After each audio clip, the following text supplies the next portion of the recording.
Salut chers amis, bienvenue dans une nouvelle émission de cette série appelée The Plastics Academy.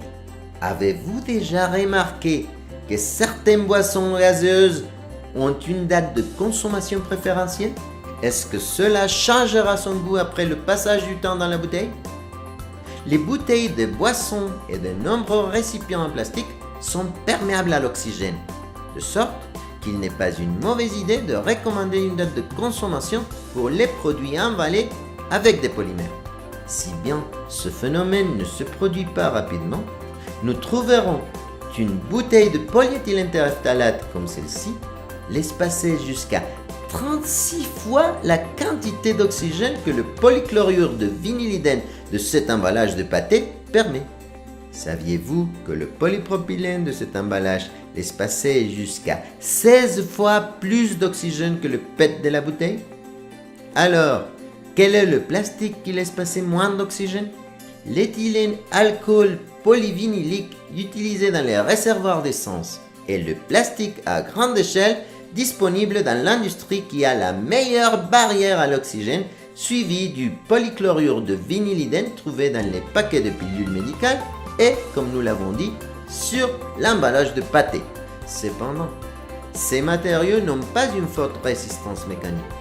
Lorsque l'industrie nécessite un matériau imperméable à l'oxygène mais avec une résistance intéressante, le polyamide 6 utilisé dans les filtres automobiles permet de contrôler les émissions à l'environnement.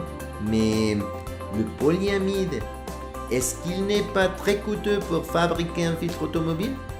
En effet, le nylon, connu aussi sous le nom polyamide, n'est pas un matériau bon marché comme le polypropylène par exemple.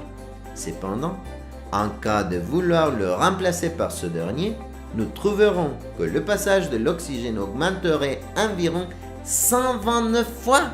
Finalement, je veux vous mentionner que parmi les plastiques les plus perméables, il y a le polystyrène présent dans les règles pour l'école ou sur les centres de vêtements transparents, laissant passer environ 25 500 fois l'oxygène que l'éthylène alcool polyvinylique des réservoirs d'essence permet.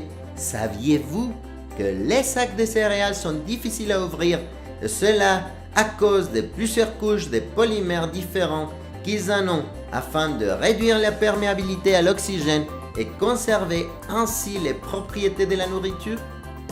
Pour l'instant, je vous laisse, mais n'oubliez pas que rien dans la vie vaut la peine s'il ne se fait pas pour les autres avec beaucoup d'amour et passion. À la prochaine, chers amis!